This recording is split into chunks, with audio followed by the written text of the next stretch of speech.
Hello बच्चों, आज हम पढ़ने वाले हैं will have to. Will have to का प्रयोग कब करेंगे? जब हमें अंग्रेजी में बताना हो कि भविष्य काल में कोई कार्य करना पड़ेगा या करना होगा, तब वहां पर हम विल हैव टू का प्रयोग करते हैं।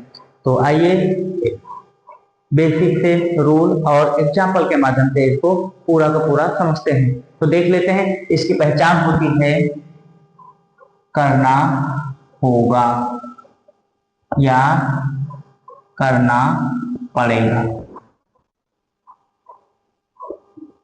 ठीक है, एग्जाम्पल के माध्यम देख लेते हैं। Affirmative, negative and interrogative. Affirmative सबसे पहले आ जाएगा सब्जेक्ट, सब्जेक्ट के बाद will have to. Will have to के बाद किसका प्रयोग करने वाले हैं? Will have to plus verb की first form plus object. Negative में आ जाएगा सबसे पहले सब्जेक्ट, उसके बाद will not have to. Will not have to plus verb की फर्स्ट फॉर्म प्लस ऑब्जेक्ट का प्रयोग करने वाले हैं। इंट्रोगेटिव में सबसे पहले WH या question word plus will, will के बाद सब्जेक्ट और सब्जेक्ट के बाद हैव टू, हैव टू के बाद वर्ब की फर्स्ट फॉर्म, वर्ब की फर्स्ट फॉर्म प्लस ऑब्जेक्ट का प्रयोग करने वाले हैं। देख लेते हैं, एग्जाम्पल के माध्यम से देखते हैं। एग्जाम्पल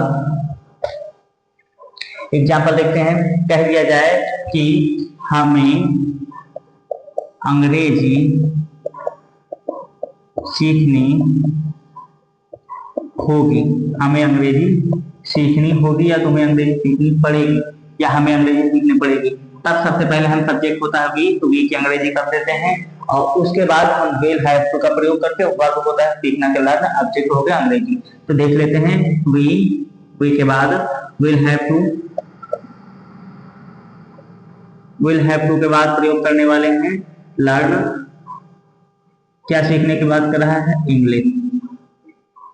अगला देख लेते हैं। कह दिया जाए कि उसे किताब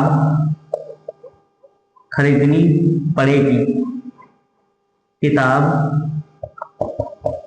खरीदनी पड़ेगी। उसे किताब खरीदनी पड़ेगी। जब भी इस प्रकार का ट्रांसलेशन है तो सबसे पहले हम करने वाले हैं ही, उसे की अंग्रेजी ही, और ही के बाद विल हैव टू,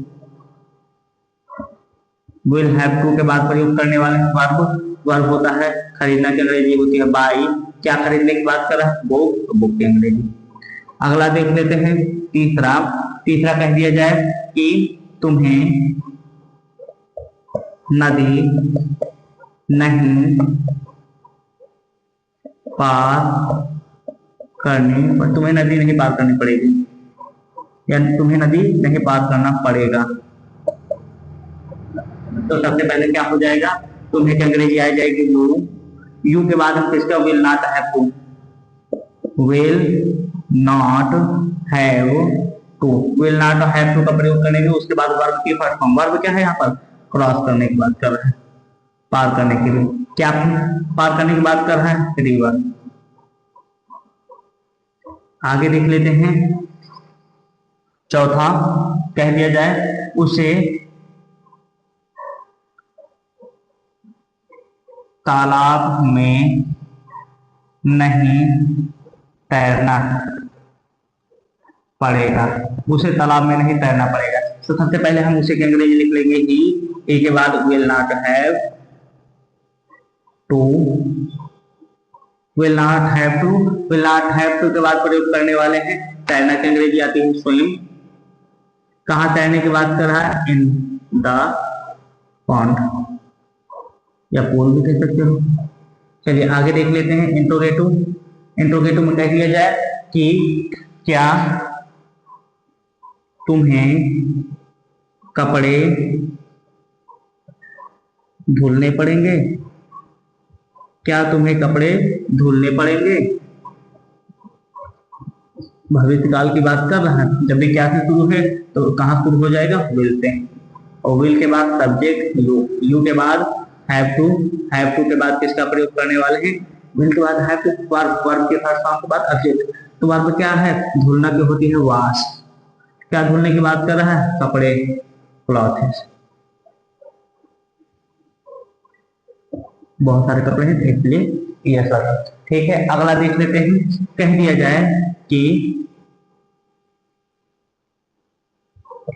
उसे आम खाना पड़ेगा। उसे आम क्यों खाना पड़ेगा?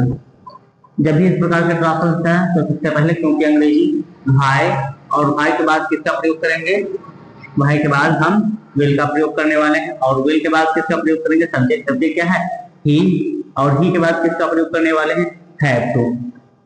कहां से आ रहा है ये सारी चीजें, ये रूल के मतलब से। हैव टू के बाद किसका प्रयोग करने वाले हैं, वर्ब के फर्स्ट फॉर्म, तो ईट। क्या ईट करने की बात कर रहा है, खाने की बात कर रहा है, मैंगो। यदि हमारा वीडियो आपको पसंद आया तो आप इसे लाइक करिए, शेयर करिए एंड सब्सक्राइब करिए, और कमेंट में ये भी बताइए कि हमारा वीडियो आपको कैसा लगा है। और होमवर्क में एक ट्रांसलेशन देते हैं, आप उसको करके बताइएगा। तो चलिए देख लेते हैं, हम दे देते हैं। कह दिया जाए उसे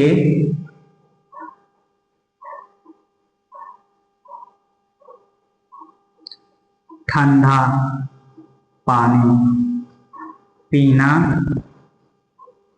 पड़ेगा। उसे ठंडा पानी पीना पड़ेगा। तो आप इसे कमेंट बॉक्स में करके बताइएगा और नोट कर लीजिए।